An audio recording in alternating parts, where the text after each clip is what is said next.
Ciao ragazzi, io sono Riccardo, bentornati nel mio canale YouTube. Dopo il grande successo delle prime due torce della Armitec, oggi voglio farvi conoscere la Armitec Predator Pro. Una torcia tattica luminosa il giusto, 1500 lumen con 501 metri di distanza. Della Armitec già come azienda vi ho parlato. Allora, i prodotti della Armitec vengono costruiti con componenti realizzati in Giappone e in America, sviluppata in Europa e poi con manodopera finale per quanto riguarda l'assemblaggio in Cina. Quindi dei prodotti di altissima qualità, costruiti davvero molto bene, destinati a chi ha intenzione di utilizzare delle torce che durino un'eternità in ambito civile, militare, eccetera. Questa Armitec Predator Pro ha delle caratteristiche interessanti. All'interno di questa valigetta ci sono degli accessori bellissimi, quindi mettiamolo sul bancone e guardiamola. Ma voglio ricordarvi pure che vi lascerò il link giù nel primo commento nella descrizione. Spero di associarla anche ad un codice di sconto, perché come torcia a me piace tanto e se vi piace potrete acquistarla approfittandone. Quindi mettiamola sul bancone e guardiamola. E allora diamo subito un'occhiata sia al prodotto che alla valigetta. Iniziamo dalla valigetta, perché all'interno abbiamo tanti bei accessori. Allora, sulla valigetta abbiamo anche alcune informazioni, come vi dicevo qua, quindi la produzione con componenti creati in America e in Giappone, quale caratteristiche tecniche, quindi potenza massima perché è regolabile 1500 lumen, 501 metri di distanza massima, 32 ore di utilizzo e poi il fatto che sia ricaricabile con il cavo USB in dotazione. Qua abbiamo anche le immagini di alcuni accessori e le caratteristiche tecniche per quanto riguarda peso, quindi dimensioni 160 mm, il peso 136 grammi, ovviamente impermeabile, quindi IP68, fino a 25 metri per ben 5 ore, resiste ad impatti da ben 25 metri e all'interno troveremo due batterie in dotazione, ma qua dentro ce ne va una, quindi modello 18650 agli ioni di litio. Adesso apriamo questa valigetta e all'interno troviamo un piccolo manuale di istruzioni con alcune indicazioni. Poi troviamo il caricabatterie USB e questo caricatore magnetico, perché per poterla ricaricare dobbiamo avere assolutamente questo caricatore. Se lo dimentichiamo purtroppo non possiamo ricaricarla con un normale cavo USB di tipo C, però è una caratteristica comune a tantissime torce tattiche e questo fa in modo che se noi abbiamo bisogno di prendere la torcia rapidamente mentre è sotto carica possiamo staccarla facilmente, e anche per quanto riguarda la ricarica basta semplicemente avvicinarlo e come vedete subito va in posizione. Nella parte posteriore abbiamo dei LED, uno indica la fase di ricarica, l'altro invece si accenderà quando sarà carica al massimo, e nella parte posteriore della stessa torcia abbiamo in corrispondenza del caricabatterie, quindi un anellino metallico che come vedete va a combaciare. Questo è anche il tasto di accensione che adesso vi farò vedere. Continuiamo a parlare degli accessori, quindi seconda batteria in dotazione. Abbiamo anche una clip e degli o-ring di ricambio, perché essendo impermeabile ha bisogno degli o-ring che fanno da guarnizione, e questo considerate che è in titanio, quindi tutti materiali di alta qualità. Poi troviamo anche un laccetto per poterla legare al polso, altri accessori, più quest'altro accessorio in gomma che va messo nella parte posteriore. Adesso vi farò vedere pure questo. Considerate che questa torcia l'ho utilizzata per alcuni giorni, l'ho maltrattata, è stata addirittura nel portabagagli dell'automobile in mezzo a materiale ferroso eccetera. Ci sono dei segni di maltrattamento ma non ha dei graffi, quindi maltrattata, sfruttata e ancora va benissimo. Poi abbiamo anche una fondina, quindi per poterla trasportare con noi, apertura sia a bottone che la parte fissa, più questo anellino per poterla appendere. Questi due filtri che servono per avere sia la luce rossa che la luce verde, si utilizza sia quando si va a caccia la sera, per escursioni eccetera eccetera. Poi abbiamo questo accessorio che adesso vi farò vedere per bene e quest'altro che è collegato a quello che vi farò vedere per bene. Quindi questo si inserisce nella parte posteriore, anch'esso magnetico, facilissimo da rimuovere, senza viti, senza nessun tipo di incastro, semplicemente inserendolo in questo modo rimane nella sua sede. E ha anche una gran bella forza, quindi riesce a trattenere il peso della torcia. E questi sono i tastini di accensione. Questo va messo in questo modo. A cosa servirà? Adesso lo vedremo. Allora, parliamo della torcia e poi ritorniamo agli accessori. Allora, si accende dalla parte posteriore, unico tasto di accensione. Si preme, abbiamo la nostra luminosità che può variare semplicemente facendo un quarto di giro e quindi andando alla luminosità più bassa. Basta girarlo quindi verso sinistra e verso destra per variare luminosità, però abbiamo la possibilità anche di inserire lo strobo. Per fare ciò basta girare 10 volte verso destra e poi tornare verso sinistra per cambiare modalità da utilizzo normale semplice illuminazione a utilizzo tattico appunto con lo strobo. Quindi 1 2 3 4 5 6 7 8 9, 10, rimanere fermo, fa una sorta di lampeggio veloce. A questo punto, quando andiamo verso destra, avremo lo strobo, tornando a sinistra avremo la luminosità normale. E questo è un tipo di funzionamento che non ci richiede la ricerca di un tastino, doppie pressioni, eccetera. Basta girare verso sinistra e verso destra per cambiare modalità. Perché questa torcia viene utilizzata, per esempio, nelle armi in poligono per utilizzo militare. Utilizzata in questo modo possiamo avere questa parte con questo magnete molto forte e questo che ci serve poi per accendere e spegnere semplicemente premendo questo tastino. Premendo e rilasciando si spegnerà, quindi possiamo, per esempio se siamo in poligono, stiamo facendo un allenamento, spostarci con la torcia spenta, accendere nel momento in cui dobbiamo fare fuoco e spegnere nuovamente. Se vogliamo accenderla e mantenerla accesa basterà premere questo tastino e rimarrà accesa.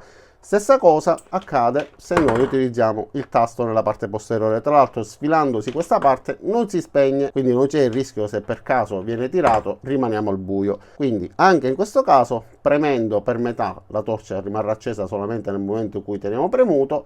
Rilasciandolo si spegnerà mantenendo fino in fondo, quindi premendolo tutto sentiremo un click e la torcia rimarrà accesa. Guardando però per bene la torcia da vicino vediamo questa finitura nero opaca, bellissima. A me questa finitura della Armitec piace tantissimo e le riprese, le inquadrature non riescono a rendere giustizia alla bellezza di questa torcia. Si vede che è fatta bene ma non come di presenza, ha un nero opaco meraviglioso. Tutte le stampe sono fatte bene in altissima definizione e anche questo anello nella parte frontale è in titanio e serve per rompere vetri in caso di necessità, ma serve anche come arma da difesa in caso di aggressione, quindi si può colpire un eventuale aggressore per allontanarlo e quindi difenderci. Abbiamo queste sagomature che servono a dissipare leggermente il calore, anche se non scalda effettivamente tantissimo, però poggiato su una superficie, se si spinge rischia di rotolare via, quindi, e questo fa in modo che la torcia non scivoli via, lo mantiene nella sua posizione. Tra l'altro è utile anche nel caso in cui vogliamo accendere e spegnere, mantenendola in questo modo con due dita, quindi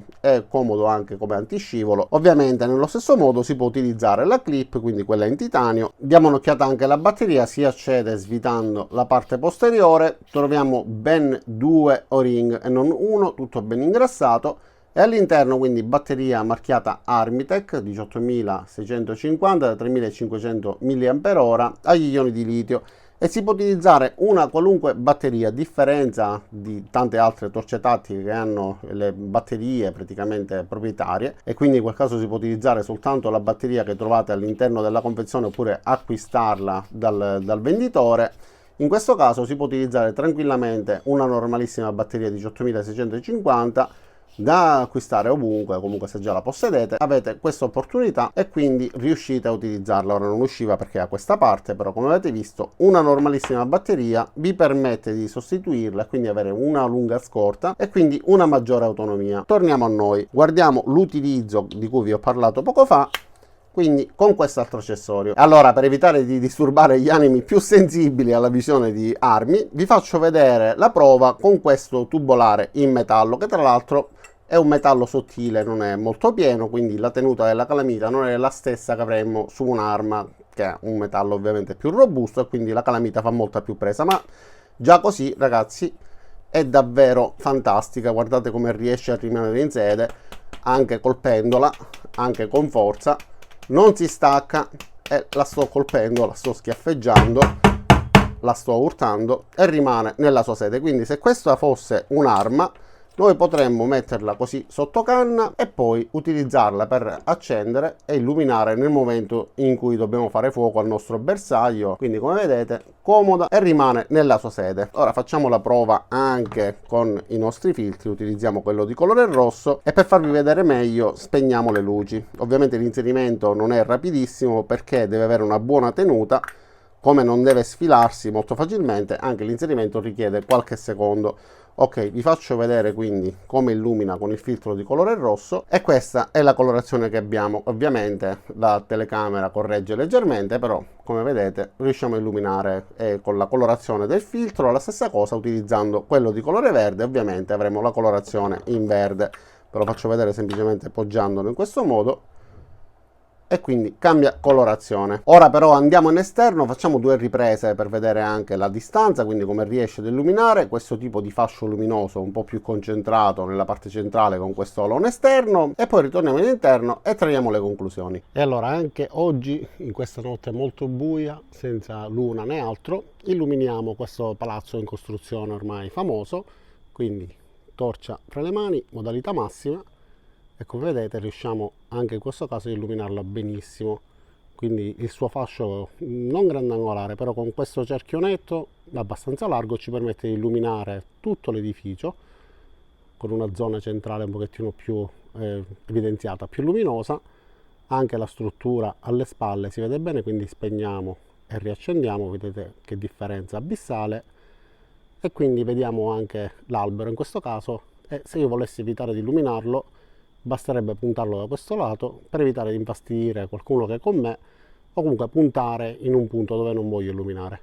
Adesso giriamoci, andiamo dall'altro lato.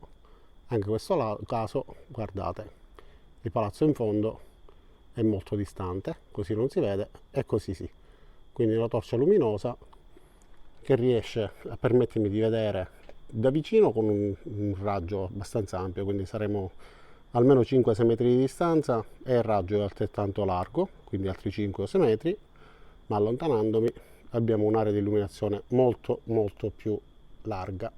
Questo è verso l'alto. Adesso un po' da lontano illuminiamo questi alberi, così ci rendiamo conto un po' meglio. Allora così dovreste riuscire a rendervi conto ancora meglio, quindi da vicino come vedete riesco ad illuminare almeno 4 alberi, quindi questa è la larghezza delle autovetture, riuscite a capire meglio. Sì, saremo circa a un 4-5 metri di diametro con altrettanta distanza. E questo punto centrale più luminoso è il cerchionetto, come vi dicevo poco fa, anche per fare un percorso, quindi per camminare a piedi riusciamo ad illuminare bene, ruotando un pochettino la ghiera della parte frontale o la modalità bassa. Quindi con un semplice gesto delle dita posso ottenere 2 modalità di illuminazione e passare da una all'altra in un attimo. Ok, alta e bassa. Guardiamo anche l'edificio da questa distanza, modalità bassa non si vede nulla, se vado nella modalità alta riusciamo a vederlo benissimo. E quindi ragazzi avete visto come questa torcia riesca ad illuminare, sempre ipotizzando che sia sotto la canna di un'arma. Come vedete accendiamo con il pollice e poi possiamo regolare con una sola mano semplicemente l'utilizzo con la strobo, oppure riportarla in modalità normale. Se invece dovessimo cercare il tastino staremmo lì ad impazzire. In questo modo molto più pratico, si gira, si attiva questa modalità, si gira nella parte opposta e si attiva la modalità con la luminosità normale. Stessa cosa nel caso in cui abbiamo la luminosità forte e la luminosità bassa, possiamo ridurre e aumentare semplicemente con un gesto. E vi ricordo che questo è un tubolare molto sottile e quindi la tenuta non è la stessa, c'è il rischio che si muova leggermente. Con un'arma normale, ho già provato, rimane nella sua sede, quindi molto interessante, studiata bene, che ovviamente si può utilizzare sia in ambito normale come una normalissima torcia da portare in giro, come ho fatto io fino ad ora, oppure nel caso in cui si voglia utilizzare sotto un'arma si può utilizzare anche in quella modalità. Detto questo non mi rimane che ringraziarvi di aver visto questo video fino in fondo. Vi invito ad andare a guardare il link, guardare tutti i prodotti della Armitec, vedere tutte le loro caratteristiche, perché sono dei prodotti davvero di altissimo livello. Date un'occhiata quindi giù se trovate il codice di sconto per poter risparmiare qualcosa, e non mi rimane anche che invitarvi ad iscrivervi al canale, mettere mi piace, cliccare sulla campanella e darvi appuntamento a tutti i miei prossimi video. Ciao da Riccardo e a presto!